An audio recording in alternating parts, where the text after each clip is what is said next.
जैसे एक बछड़ा हजारों गायों की भीड़ में अपनी माँ को ढूंढ लेता है, वैसे ही आपके कर्म आपको ढूंढ ही लेंगे। आप दुनिया के कोई भी कोने में चले जाओ, आपके कर्म आपको नहीं छोड़ेंगे। जय श्री राम दोस्तों, कैसे हो आप सब। आज के व्लॉग में आप सभी का स्वागत है। दोस्तों मैं आज फिर से एक और इंटरेस्टिंग Q&A व्लॉग लेकर लौटा हूं, जिसमें आपके सवाल होंगे, मेरे जवाब। तो वीडियो को आखिर तक जरूर देखिएगा, क्योंकि क्या पता आपके कोई ना कोई सवाल का जवाब आज आपको मिल सकता है। वीडियो अच्छी लगे तो लाइक और शेयर जरूर करिएगा, नए हो तो चैनल को सब्सक्राइब करें, बेल आइकन को दबाइए, ताकि आने वाले नए नए इंटरेस्टिंग व्लॉग्स हमारे फैमिली से जुड़े हो या फिर ऐसे Q&A वाले आप सबसे पहले देख सके। सबसे पहला सवाल बहुत ही इंपॉर्टेंट सवाल है दोस्तों, ध्यान से सुनिएगा। काफी लोग कंफ्यूज्ड है, इस सवाल में उलझे हुए हैं, तो मैं आज कोशिश करूंगा इसके लिए मैं अपने विचार रखूं। एक महिला भक्त ने एक सवाल पूछा कि जयेश भैया, मैंने आज तक कोई भक्ति नहीं की, मगर आपके वीडियो देखकर मुझे प्रेरणा मिल रही है, तो मैं अपनी भक्ति कैसे शुरू करूं? किस देवी देवता की पूजा करूं? किस भगवान की पूजा करूं? किस भगवान का नाम जप करूं? प्लीज हमें गाइड करें ताकि हमारा कंफ्यूजन दूर हो। अगर आप मेरे विचार पूछ रहे हो तो आपको तो पता ही है कि मैं नॉर्मली एक ही चीज करता हूं, सरल भक्ति। जो भक्ति का जो पहला स्टेप है वही चीज मैं ज्यादा प्रोत्साहित करता हूं शुरुआत में, ताकि आप कंफ्यूज ना हो। फिर जैसे जैसे प्रभु आपको आगे प्रेरणा देते जाएंगे, वैसे वैसे आप भक्ति के मार्ग पर आगे बढ़ते जाएंगे। तो मेरे विचार अगर आप पूछ रहे हो तो मैं इतना ही कहूंगा कि देखो, हम कौन होते हैं जो तय करेंगे श्री राम की भक्ति करो, इस भगवान की ना करो, उस भगवान की करो, उस देवी माँ की ना करो, उस देवी माँ की करो, इस भगवान की ना करो।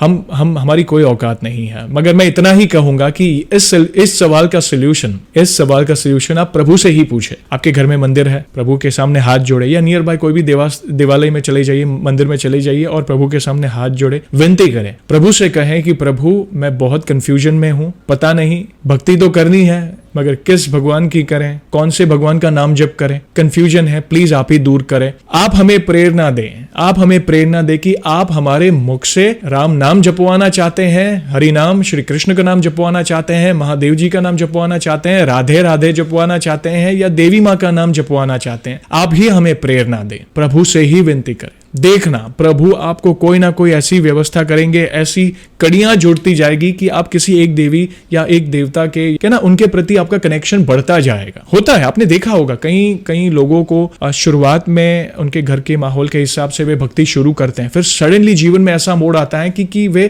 किसी एक भगवान के प्रति कनेक्शन फील करने लगते हैं। शुरुआत उन्होंने महादेव की भक्ति से की थी, पर सडनली जीवन में ऐसा मोड़ आता है कि प्रभु ही वैसी प्रेरणा देते हैं कि वे राम नाम जपने लगते हैं। सबसे ज्यादा कनेक्शन भगवान राम से करते हैं, कोई हनुमान जी से करता है, कोई भगवान श्री कृष्ण से करता है, कोई आदि शक्ति देवी माँ, और देवी माँ में भी अलग अलग रूप है, आपको पता है। कोई माँ काली के रूप को ज्यादा कनेक्शन फील करता है, कोई माँ अंबा के रूप को ज्यादा कनेक्शन फील करता है। तो प्रभु ही आपको प्रेरणा देंगे, तो प्रभु से ही आप विनती करें, वे उनसे ही कहें कि प्रभु आप मेरे मुख से कौन से नाम का जाप करवाना चाहते हैं, प्लीज हमें प्रेरणा दें। मैं मूर्ख हूं, मैं ना समझ हूं, मुझे कुछ नहीं पता, मैं शुरुआत करना चाहता हूं या करना चाहती हूं, प्लीज आप हमें गाइड करें, ताकि एटलीस्ट हम शुरुआत तो करें, भगवान नाम जपना तो शुरू करें। भक्ति के मार्ग पर पहला कदम, यानी जो फर्स्ट ABCD होती है ना, जैसे हम सीनियर जूनियर KG में होता है, पहले A for Apple, B for ball, at least शुरुआत तो करें। देखना, प्रभु ही सारी व्यवस्था कर देंगे, सारी कड़ियां जुड़ती जाएगी। सडनली आप फील करोगे कि अरे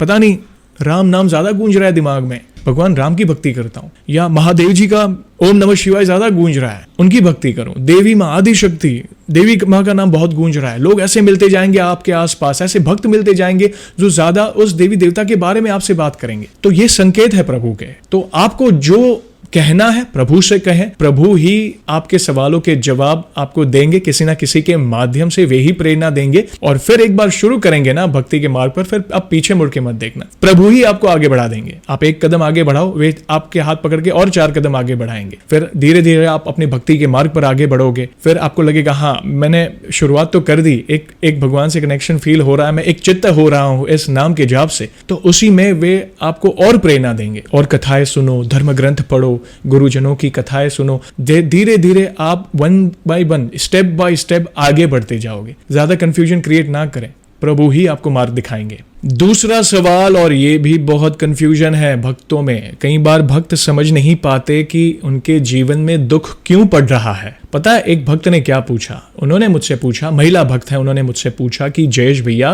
बालाजी महाराज मुझे दुख क्यों दे रहे हैं? मैं सच्चे दिल से उनकी भक्ति कर रही हूँ, मगर फिर भी वे मुझे दुख दे रहे हैं। क्या करूं इस सिचुएशन में? पता नहीं, आप गाइड करें। पहली बात तो मैं कौन होता हूं गाइड करने वाला? मैं तो एक गृहस्थ इंसान हूं, बस अपने विचार रखता हूं। मगर फिर भी अगर आप मेरे विचार जानना चाहते हैं तो मैं इतना ही कहूंगा कि ये दिमाग से निकाल दो कि बालाजी महाराज हमें दुख देते हैं। भगवान क्यों भला अपने भक्त को दुख देंगे? अच्छी बात है, एक बात आपने बहुत अच्छी कही कि आपने कहा कि आप सच्ची भक्ति कर रहे हो, मगर फिर भी दुख है।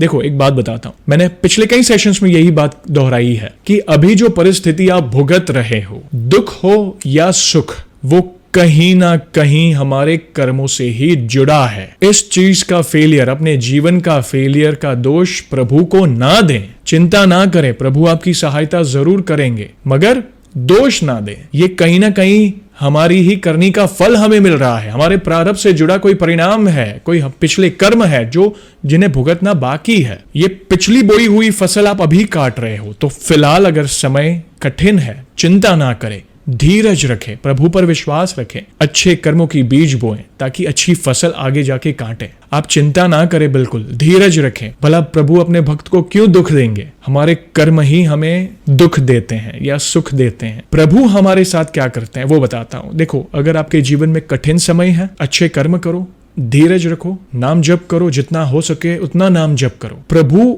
आपको उस दुख को सहने की क्षमता देंगे। दुख आएगा मगर लगेगा नहीं। अंदर से इतने स्ट्रांग हो जाओगे, आपके अंदर कॉन्फिडेंस बिल्ड हो जाएगा, अंदर से आपके अंदर इतनी आत्मशक्ति आएगी कि उस संकट को झेलने की क्षमता आपके अंदर आ जाएगी। कोई समय एक जैसा नहीं होगा, परिवर्तन ही संसार का नियम है।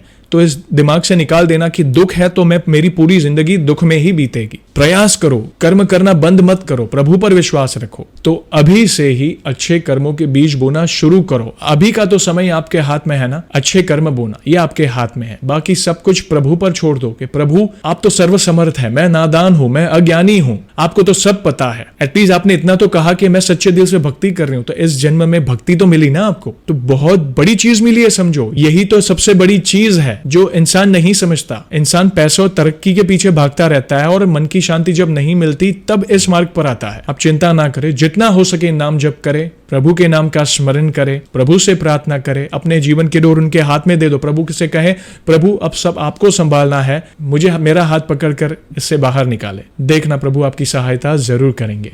तीसरा सवाल दोस्तों, ये भी इंपॉर्टेंट सवाल है। कई लोग उलझे हुए हैं इस सवाल में कि जयेश भैया, एक पुरुष भक्त ने ये सवाल पूछा कि जयेश भैया, पूजा पाठ करने वाले लोग हमेशा दुखी क्यों होते हैं और जो पूजा पाठ नहीं करते वो तो मजे से रहते हैं, उनको कोई दुख नहीं है, ऐसा क्यों है? तो क्या हम पूजा पाठ करना छोड़ दें? प्लीज आपके विचार बताएं। अगर आप मेरे विचार पूछोगे दोस्तों, मैं तो लाख बार मैंने इस बात को कहा है कि अभी दूसरा सवाल ही था ना, मैंने पहले ही कहा कि हम जो बोएंगे वो खाएंगे। अगर हमने पहले ऐसा कोई बीज बोया हुआ है, पिछले जन्म का हो या पहले प्रारब्ध, वो हम भुगत रहे हैं। पूजा पाठ कर रहे हो ना तो अच्छी बात है ना, अभी तो आप अच्छी चीज कर रहे हो तो आगे इसकी फसल काटोगे। और जो पूजा पाठ नहीं कर रहे हैं, ये उनके पिछले किए अच्छे कर्मों का परिणाम वो भुगत रहे हैं, मगर अभी वो उन अच्छे कर्मों का दुरुपयोग कर रहे हैं, मतलब उस अच्छे समय का दुरुपयोग कर रहे हैं। उन्हें पता नहीं है कि आगे उनके साथ क्या होगा। अगर आप सोच रहे हो ना कि भाई कोई गलत कार्य कर रहा है, गलत तरीके से पैसे कमा रहा है, गरीबों को दुख देकर पैसे कमा के अभी वो ऐशो आराम की जिंदगी जी रहा है, तो क्यों? वो तो कुछ नहीं कर रहा है,